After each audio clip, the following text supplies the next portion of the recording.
Good afternoon. My name is Dom Garrett, senior host and correspondent here at VIDA News with your VIDA News broadcast for May 21st, 2020. Our first story today is out of Europe, where the European Tobacco Harm Reduction Advocates, or ETHRA, recently voiced concern over not being involved in the revision process of the Tobacco Products Directive survey. The Tobacco Products Directive, or the TPD, is an EU directive that regulates the sale and advertisement of tobacco and tobacco-like products in the European Union.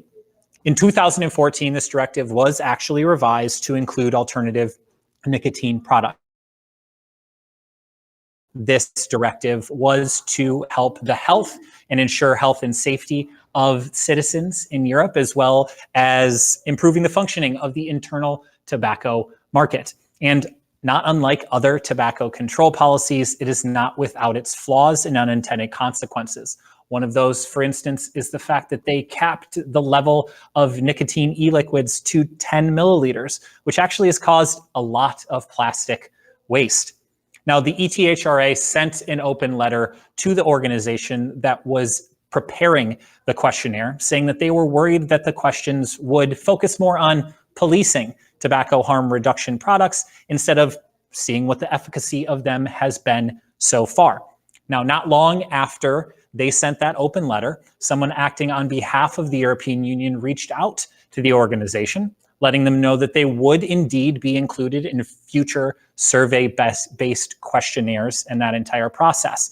And the ETHRA has confirmed to VIDA News that they have indeed received that survey and they are working on their consensus answers. A spokesperson for the group said, "For consumers, this means that we still have a window of opportunity to have our voices heard, and we must take it. The time to act is now." They say that complacency is their biggest threat, and that if they take, these are consumers in Europe, if they take for granted what they have, is that there is a chance that this will be taken away from them, that the opportunities that they have right now will be taken away from them by the time that TPD3 comes along. Now, this is really important to note because the WHO, the World Health Organization, postponed, due to the coronavirus, their Conference of Parties, which is the large conference that happens biennially that brings together all of the member nations to be able to discuss tobacco control policy. The group believes that this gives the EU an opportunity to not just be a part of the world's tobacco control policy, but to lead it. They also said in a statement to VIDA News, the last iteration of the TPD in 2014 had many flaws, but it was a world leader in responsible regulation. Rather than taking away benefits, the EU should focus on fixing said flaws and to present a new and improved global standard at the to the WHO at COP9 in 2021. We will continue to cover this story as that unfolds. The second story that we have for you today is actually out of India, where a recent survey conducted by Dr. Konstantinos Varsalinos showed that 71% of Indian adult nicotine vapor technology users picked up said products in order to be able to reduce their current rate or stop smoking altogether. This was an interview-based survey set up specifically to be able to gather data on the characteristics and the demographics of the adult users of these products in India. There was over 3,000 respondents that were aged 18 and older, and they found these respondents in the 8 major metropolitan cities inside of India. And this is very important to note because in case you're unaware, India is home to over 12% of the world's smoking population. They believe that there is over 120 million people in India who smoke. That's second only to China. And it's not just the combustible cigarettes that you or I may be used to seeing. There is other dangerous combustible tobacco products like biddies, which are cigarette-like rolls of unprocessed tobacco wrapped up in tamburi or tendu leaves. Now, this leads to billions of dollars in health costs every year and close to 1 million people who die a year because of the illnesses from smoking this combustible tobacco. Now, the Indian government, instead of embracing tobacco harm reduction methods like what this survey has shown, instead has taken the opposite side, a hardline prohibitionist stance. In late 2019, they passed a ban on the imports of any of these products into the country. So if they have this many people in the country that smoke, why would the government decide to take this prohibitionist stance? Well, as we have reported here on VIDA News, the answer could be just as simple as one word: money. The Indian government owns 25% of an international conglomerate called ITC Limited. ITC Limited has many lines of business. However, their main line of business is selling cigarettes. ITC Limited, whose original name was the Imperial Tobacco Company of India Limited, was said to make almost $8 billion worth of profits last year. And 60% of those profits are said to come from, you guessed it, the sale of cigarettes. So the status quo is the way that the Indian government probably wants to keep it. They are making money on the fact that ITC Limited is selling these products. They're making money again in the fact that they get to tax people that are purchasing it. And then they trot out a public health policy, that bans the importation of products that are known to help people quit what they are spending all of this money on in the first place. Now, there are plenty of advocacy organizations and different groups that have stood up, that have urged the union ministers of India to reconsider the government's position ahead of the now postponed Conference of Parties hosted by the WHO, one of which is the Association of Vapors India, or AVI, which is actually started by Sama Chaudhry, who is a friend of VIDA News and a former journalist, as well as the authors of this particular study. They said that the government should take the results here to heart, and that they should look at this as an opportunity to help reduce those deaths and the medical costs that it is currently burdening India. We will continue to follow this story as well. Now, shifting gears a little bit, last Thursday, we at VIDA were able to sit down with Tomas O'Gorman. Tomas is the co-founder of Provapio Mexico. Provapio Mexico is one of the groups that we actually had a chance to speak with in our most recent Spotlight series. In February, we traveled to Medellin, where the heads of 11 consumer advocacy organizations gathered together to form an alliance fighting misinformation and the access to tobacco harm reduction products across Ibero-America. On our Patreon page, we have a very special exclusive interview with Tomas, and I wanted to take just a moment right now to give you all a clip. The regulatory landscape varies pretty heavily country to country. You have countries like Mexico and Argentina and Brazil that have banned importation and the creation of these products, while other countries do not. How does Mexico sort of fit into the general theme across the region? Well, I think Mexico is in the worst side of the spectrum with Brazil and Argentina. Maybe what happened in Mexico is that because we are near to the States, it was easier for people to get these products. But importation has been banned since decades. It wasn't really banned in the law as it is now, but because of because distribution and selling was banned, there was some kind of instruction from the sanitary authority to the importations authority to customs in order to not to let these products pass. So I guess our situation is very similar to the one that Argentinians are living or Brazilians are living, but they were not enforcing this ban as strong as in other countries. So actually, a lot of people were vaping or is vaping in Mexico are vaping. Sorry. So maybe the authorities were not enforcing this ban strong enough, and that was good for us, good for people, because we were able to get the products here in Mexico, and you can get almost any vaping product now in Mexico, which provides a great opportunity for smokers to find something that will help them. The regulatory landscape varies. If you would like to watch the entire half an hour plus interview with Tomas, you can check out the link that will be directly below here. That is patreon.com/VIDA news. And I just want to take a second to speak to you about Patreon. Here at VIDA News, we want to continue to maintain our level of independent journalism. And part of that is diversifying our funding sources. One of the things that we find very important is connecting and being able to build a community of like-minded individuals who are like us, who want to help fight this misinformation, who understand the importance of independent journalism, not anything that is sullied by corporate sponsors or industry information. And so with that, we have started a Patreon page.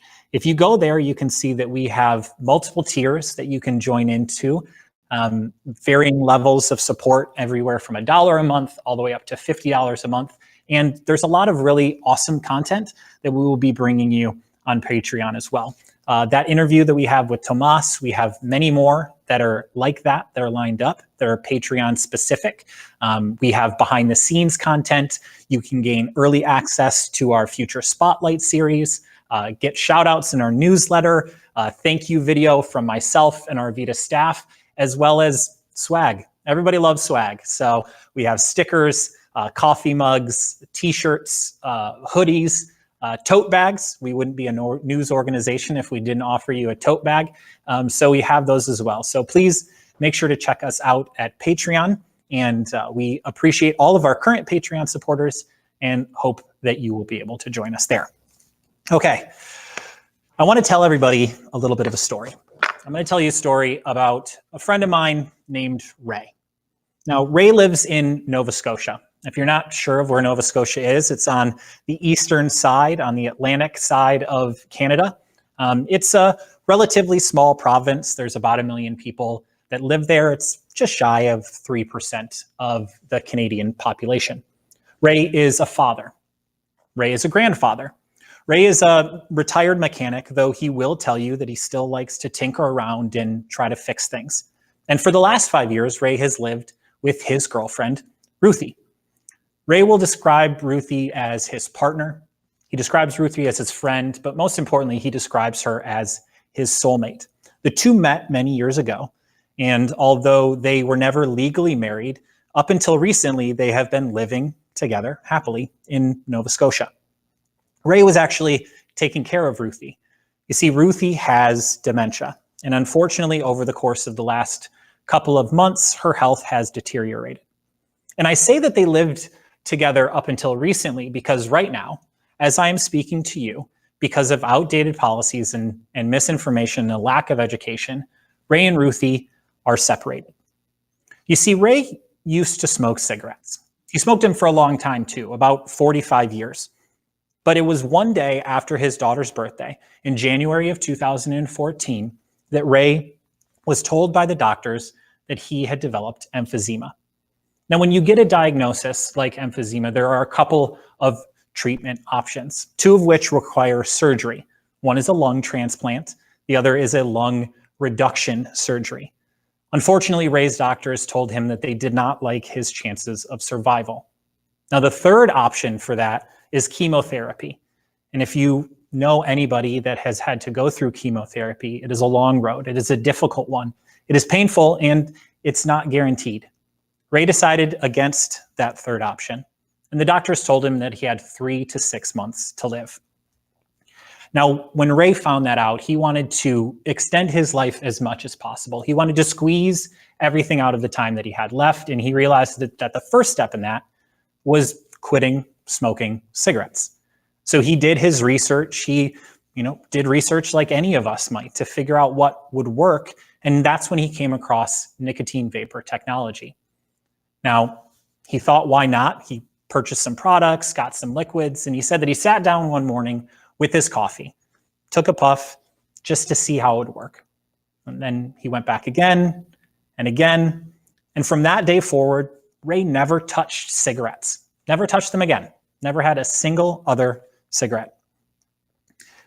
Emphysema, however, is not a curable disease. It is something that stays with you for forever. And it does also mean that you may need to rely on things to be able to help you breathe. Things like an oxygen concentration machine. And from that point forward, that is what Ray needed to be able to use. Now, as I mentioned, Ray was taking care of Ruthie, but unfortunately his health also started to take a little bit of a turn. And while it was neither one of their plans, this past April, Ray and Ruthie decided to reach out to an organization called Continuing Care in Nova Scotia to see not only if Ruthie could get placement in an assisted living facility, but potentially Ray would be placed with her. Within 24 hours of the first conversation and the application, Ray was told by a representative of Continuing Care that things were looking good for both of their placements. So now let's fast forward a little bit. Now we're at May 7th, which is 2 weeks ago today. The place where Ray and Ruthie was living was actually being sold, which was fine because they were going to get this other placement and they were getting ready to leave. That's when Ray was contacted, and they let him know that Ruthie was about to get placed in a facility in Yarmouth, Nova Scotia. However, Ray was denied his placement. When he asked why he was denied, they said because of the fact that he had an oxygen machine and that he was a smoker, a vapor, that posed an explosion risk, and they would not be able to place him in the facility. Now, Ray attempted to reason with the organization, with the representative, to let them know, educate them that there is no open flame on this device. There is no explosion risk. And the reason that Ray was so quick and able to have this type of discussion is because after he found these products himself, after he was able to quit, Ray founded the Tobacco Harm Reduction Association of Canada. So he has had these conversations. Ray understands this line of questioning. Unfortunately, Continuing Care did not want to listen to Ray's logic, and he was left having to scramble to try to find a place to stay. His only option, he went to his hometown of Bridgewater, Nova Scotia, and he found a reduced rate on a motel room. Now, Ray's son also attempted to intervene to find out exactly where the fact that his father used alternative nicotine products was prohibitive for his placement. Unfortunately, Ray's son, who is in the Navy, was deployed and was unable to get an answer. Ray himself reached out to Continuing Care so that they could send him the documentation. And up until this point, he has not received any of this.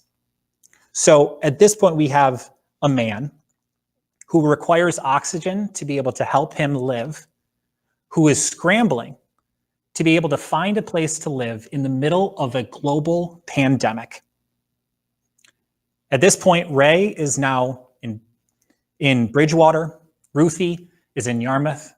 That is 200 kilometers away, which, as all of us know, 200 kilometers in a global pandemic might as well feel like the other side of the world. I spoke with Ray yesterday. He and I had a long conversation. It was hard. It was painful. Hearing in his voice, talking about Ruthie, talking about the misinformation, talking about the discrimination, it moved me to tears. You have a person in Ray Yeates who has dedicated his life to service, who the only reason he resigned from the board of the THRA, he said, was to help take care of Ruthie.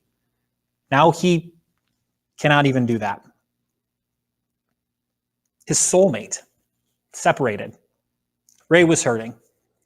And somehow the situation even got worse because Ray was contacted again. The same woman that gave him hope and then took that away, let him know that there was a new policy that was set to be enacted in June that could potentially strip Ray of his life-giving oxygen machine, again, because of the explosion risk, because of what this can do, misinformation. And this is a grim reality because if that is taken away from Ray, that means that he would be responsible for contracting his own supply of oxygen. And for some people, that might not be a big deal, okay? For some people, they may have the financial means to do that. But Ray only gets a certain amount of money every single month in retirement supplements. And that reduced rate motel room, that's good for right now, but it's still taking more than half of what Ray gets every single month. And part of the reason why they're able to offer the reduced rate is because of the occupancy that is left because of this coronavirus, this COVID-19 pandemic. What's going to happen after that? Ray doesn't know. We don't know. When I spoke with him, he did say that continuing care was reaching out to him, offering him potential opportunities to get placed if he would clean himself up off of nicotine. When I asked him what his plan was, he said he's probably going to stay in this motel for as long as they will have him. But that in and of itself is pretty dangerous because we are approaching a season when storms hit the Atlantic seaboard, could potentially leave large chunks of the seaboard, we've seen it before, without power, which means that Ray would have to, he's alone, he's isolated. He would have to find a way to get out of the hotel. Where does he go if that? Family is hours and hours away. Through a series of tweets, we heard about Ray's story. There was organizations like INCO that reached out to us. There are plenty of people across Canada, across Europe, across the world that look up to Ray, that feel for him. But again, there are plenty of people that want to be able to help, but we are in the middle of a global pandemic. It's not like anybody can just hop on a plane and be able to go to be physically there with him. One of those people that did reach out to us that has known Ray for quite a while is Ivanna Awrey. She is the director of THRA Canada, and she actually joins us right now on the program. Ivanna, thank you so much for joining us today. Hi, can you hear me okay? Yes, we've got you. Ivanna, I know that I spoke with Ray yesterday. I know that you are in contact with him. Can you just let our audience know, from what you know, how is Ray? How is Ray doing? Well, he's obviously under a great deal of mental and emotional pressure because he has this branch of Nova Scotia Health basically, pressuring him to quit vaping because they deem it dangerous. And this is in Nova Scotia that basically has, next to Quebec probably, the most draconian vaping laws that they've just recently passed through a flavor ban, which will come into effect in April, I guess now. Mm-hmm. And also a cap on nicotine levels to 20 milligrams, same as the TPD in Europe. So, and it's just, you're threatened with the very thing that is keeping you alive. If they remove his oxygen, within 10 minutes, he would need an ambulance. Oh, it's absolutely and it's horrific, especially as it's Canada, where we have, like the UK, an international healthcare program. Some provinces charge minimal fees to help to cover the cost of this, but it's public health. Yeah. It's not like the US where everything is private and yeah. So and again, this is a person's right to life. Exactly. And you have this same continuing care program that didn't even offer to help Ray find more suitable living arrangements. You're given 3 days prior to the sale of your home where you have to be out. And, thank goodness he did find this hotel. And it takes Indeed. up 3/4 of what he gets for his Really is. retirement supplements.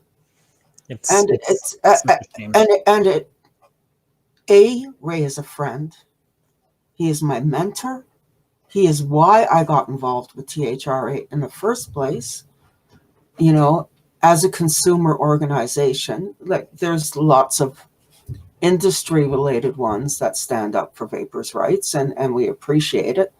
But you need those consumer representatives being heard as well. And that was Ray's mission with THRA Canada.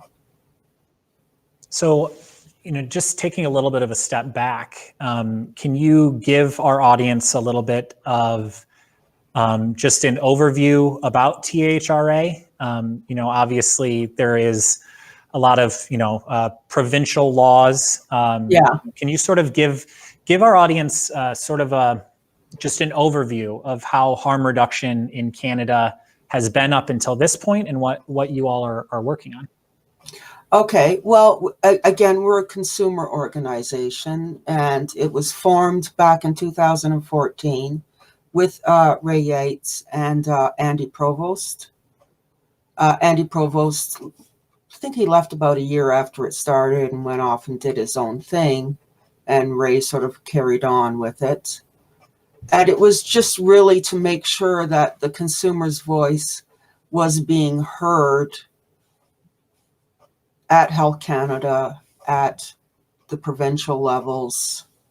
And we've sent in various letters to the provinces and to the Health Canada, or the Government of Canada.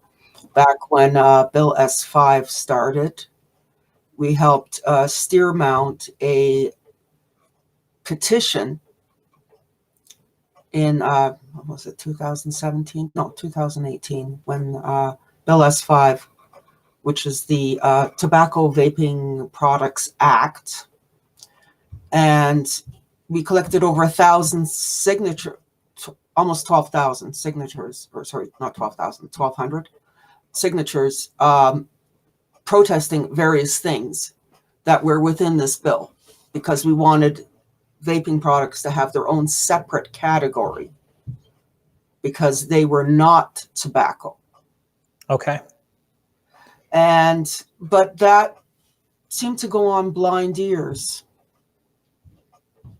We had even spoken at the hearings that they were conducting during that time, and again, on blind ears. Yeah. So, speaking about how things are going in the country right now, I know that, in the United States, there's a lot of differences. One of the questions that I asked Tomas last week in Mexico, I would like to know just sort of, as we are dealing with this pandemic, there's differences, these questions of essential versus non-essential that are happening all over the world. How has that sort of happened in Canada? Does it vary very much between the provinces? What is the situation there? The provinces, many of the provinces did not deem vaping products as essential services. Okay. Alberta, where I reside, was actually one of the few that did deem it as being an essential service, but vape shops still continued to operate, but they scaled right down. They only offered curbside pickup or delivery only via the post, because of course the post keeps going, the supermarkets keep going, and you have it where you have Max Milk or Circle K stores, which are like a convenience store in Canada, a 7-Eleven, big chain. And they were still selling Vipe and Logic and Juul in their stores.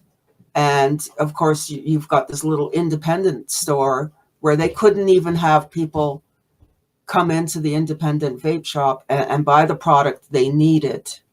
Yeah. And industry did what they could, and THRA also sort of kept that voice out there that, yes, you can still get your supplies, but you're going to have to mail order them.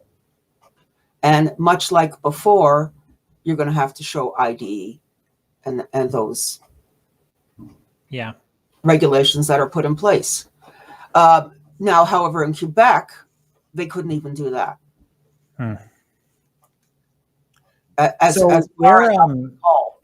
Where do the provinces typically go, for their information as they're starting to do these regulations? If they're not listening to the consumer organizations, is it just the WHO?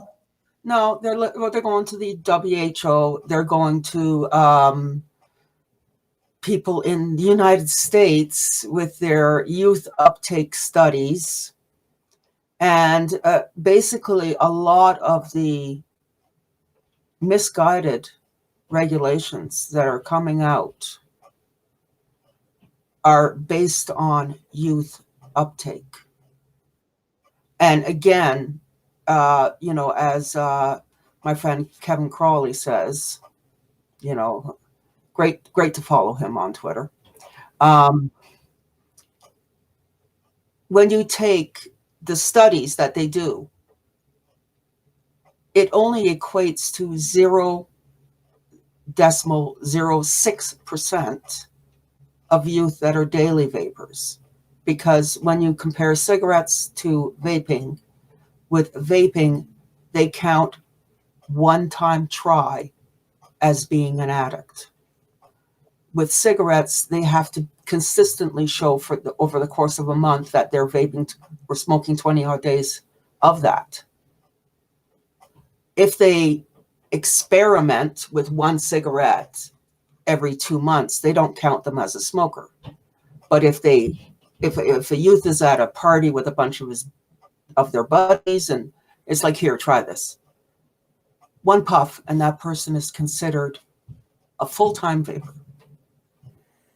Yeah, that's one thing that we see. All these studies are coming out of the United States, and Canada is treating them as if they are gold.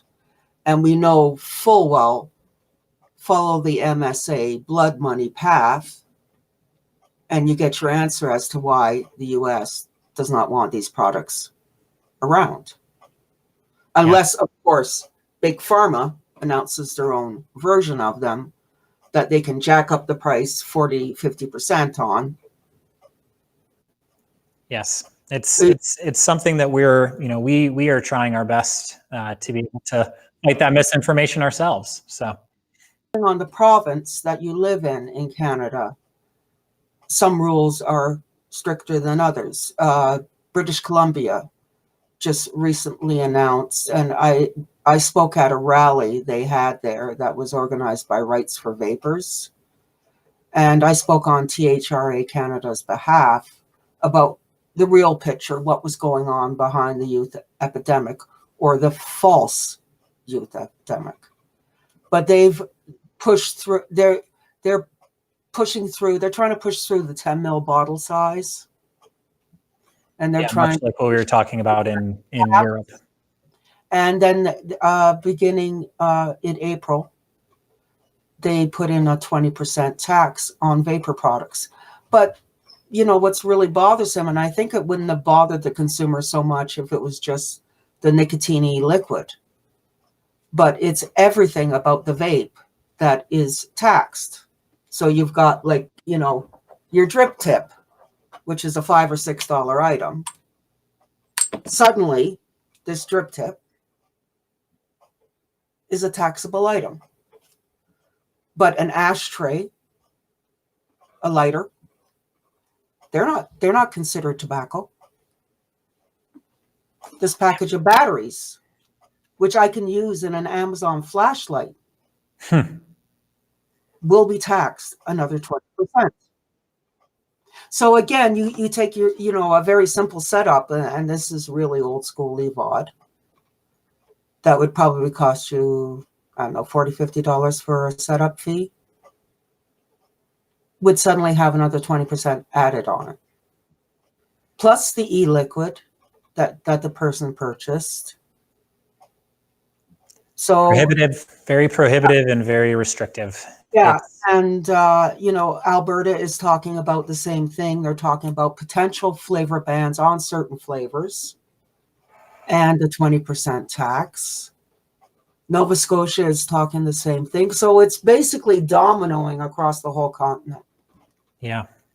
Well, this is, is And the you fight know, that Ray really, that Ray wanted to be able to take up, and just to pivot back, because we actually do.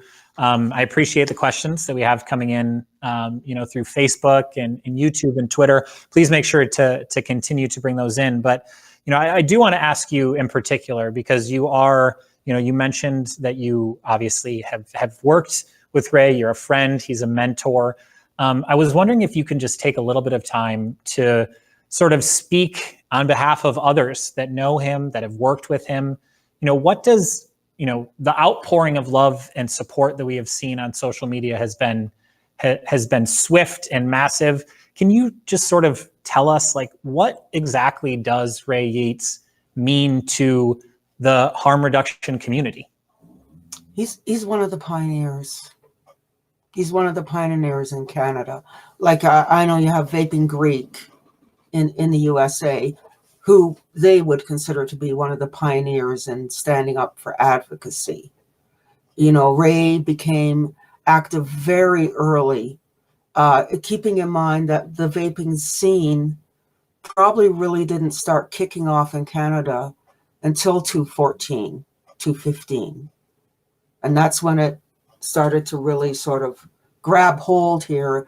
And again, it was the smoker, or rather the ex-smoker, helping the smoker escape tobacco with this very simple little object that mimics the sensation, the pleasure inputs, all of the physical and emotional attributes, because smoking is more than just an addiction or a dependency on nicotine. It's a social culture. It's the hand to mouth motion. There's a calming mechanism that happens.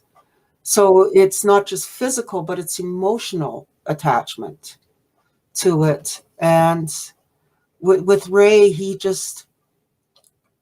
it was about standing up for the smoker. The smoker has been beaten. They've been stigmatized and just viewed as lepers of the world. And yet they have a habit they can't break. And along comes technology and innovation that gives them the nicotine they seek, provides them those physical and emotional attributes that they need to cope or to sort of carry on with their life. But it does it in a much less harmful way. And in the words of David Sweener, hello, it's the smoke, stupid. That's what's doing the harm. It's the inhalation of smoke. You take people that are firefighters or people in third world countries that are cooking over an open stove in a small hut with very little ventilation. They will get lung damage because they're inhaling smoke. And with Ray, it was also about standing up for things like innovation. Not only do we want these products, but we want safe products. We want stainless steel. We don't want things with plastics or rubbers that will melt and create fumes that you don't want to inhale. So again, it was about, how do we push industry to make sure these items are safe for consumers to use, but also to improve on features with vaping items. Yes. Vapes that were developed back in 2013 and 14 compared to today's devices have so many safety features You have, they're starting to produce now child-resistant tanks that you have to do certain things to open it in order to fill it. Child-proof caps on vaping e-liquid bottles. That's a standard now in Canada. And again, it's enforced by Canadian regulations that they must have child-resistant caps on the e-liquid. They've also capped the amount that DIYers can purchase. At one time, you used to be able to get 100 milligrams per liter of nicotine base. Now it's only 65% that is allowed. There is talk that they may further reduce this amount again further. And this is base. This is what industry uses to create their e-liquid. And many of these industries also have enforced clean room standards. I don't know the technical term. It's like iOS something clean room, you know, where they've got the hair nets on, and, you know, it's basically like you're walking into a hospital lab, and they're creating the liquid there, you know, in these specialized clean rooms. It really is a lot of these types of things. You know, Ray was discussing with me that these are, you know, the types of things that he has, you know, wanted to try to work for and to fight for. One question I did have for you, that is, this is something that we, you know, Jeffrey sent in a question. We've gotten this quite a bit. You know, there are plenty of people around the world that, you know, want to be able to share this story, that want to be able to hit retweet, but people also want to be able to do, you know, even more than that. Do you know, is there any crowdfunding efforts or anything like? Yeah, we're in the process of researching costs for an air concentration machine. Ray would also need backup oxygen supplies because, as you were stating, Nova Scotia gets a fair number of tropical storms and hurricane force storms that come up from the States.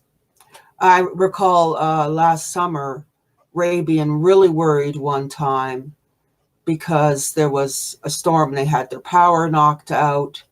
And when there's a storm outage, he has to rely on the oxygen tanks for his oxygen needs. And he's pretty much on that 24/7. So we are going to be launching up a GoFundMe probably within about a week's time.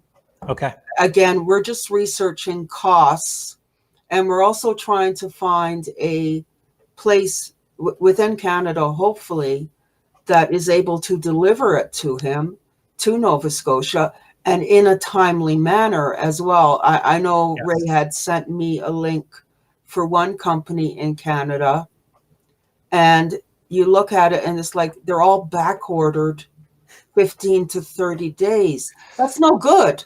No. That is no good. So yes, we are going to be launching a Canadian GoFundMe. I know someone on Twitter had started one, but it was in the US.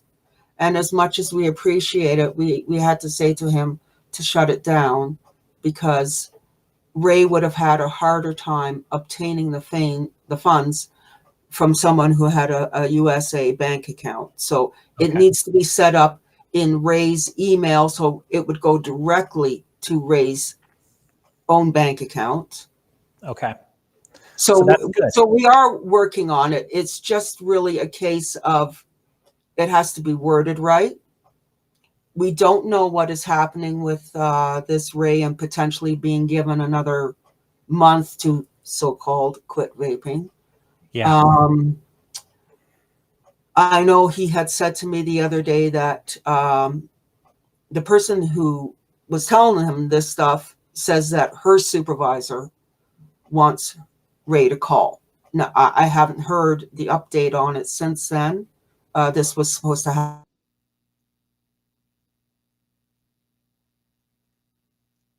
Oh, it looks like we lost you for just a second there. Okay. All right. But again, like we are going to be starting one. You know, it's always been on this sort of clinging for this hope that Nova Scotia will have We'll a wake up. heart. Yeah.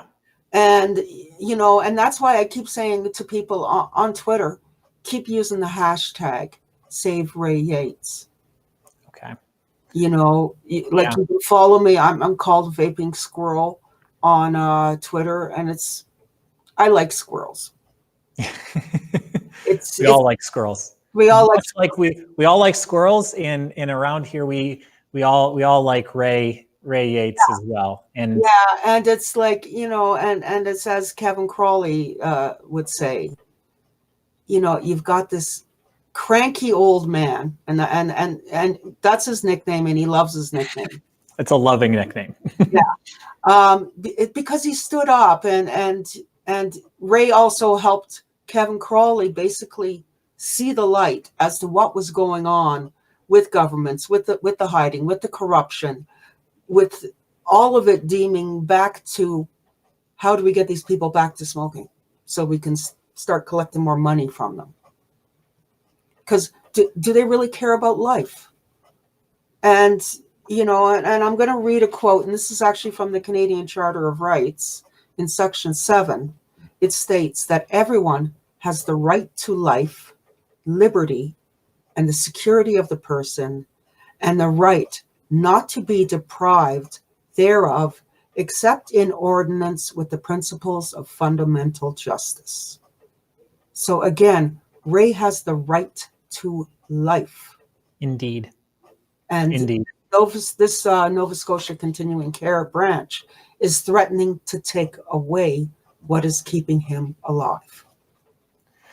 I could not think of a better way to be able to end this first beginning portion of this discussion. You know, we've said it before. This is, you know, everyone does have a right to life. They have a right to this, and you know, Ray's story, while as heartbreaking as it is, and we hope that it's just this, we know that these policy measures, these things that are put into place, have unintended consequences, and those unintended consequences could be could prove to be fatal, not just for Ray, but for others as well. Because you have to think of how many older people in the Canadian population that are over 70 years old that have developed COPD or emphysema because of smoking. Now, there may only be a small percentage, say 2%, that took up vaping. But again, they're going to be told access denied. Access denied. If you want your own oxygen, you have to pay for it out of your own pocket. And these machines cost upward of $3,000. And these oxygen tanks, I don't even know the price on them yet. But again, I don't think there's something that you can have for years. I think you have to replace them every once in a while, like a fire extinguisher. They probably have expiry dates. Yes. And, you know, I have to say that it's been, you know, I want to personally thank you, Ivanna, not just for joining us today, but, you know, for the work, you know, that you are doing with THRA Canada, for what you're doing with Ray. You know, we do have to, I do think that we have to. More consumers involved. I just really wish that, because we need consumers to stand up and to speak up. Well, I hope that this story, Ray's story, serves as an inspiration. As Ivanna said, I just want to reiterate to the audience to, you know, make sure to, you know, if you want to share this video, other videos, use the hashtag Save Ray Yeates. This is not going to be the first conversation that we are going to have about Ray. You know, it is the first, I should say. It's not going to be the last. And as we get that information, we will continue to pass that along. So, Ivanna, thank you so much for joining us today. I really appreciate it. Okay, well, that is what we have for your broadcast today for May 21st. I do want to let everybody know We talked a bit about the WHO's Conference of Parties that has been postponed until 2021. VIDA News was planning on being there in the Netherlands. We will be there in 2021. But another conference that was actually postponed and moved online is the Global Forum on Nicotine. That is happening in June. In VIDA News, we are going to be covering all of the days, all of the topics. We have some special broadcast plans, some special guests. There will be exclusive content that will be on our Patreon. So please make sure to follow us at vida.news on all of your social platforms so you will have the updates on that. And please make sure to continue to follow this and share the story. Ray is incredibly important to a lot of people. And we want his story to not become commonplace, but to instead become a cautionary tale. So that is all that we have for today. Make sure, like I said, to follow us on all our platforms, and we look forward to seeing you again very soon. Cheers.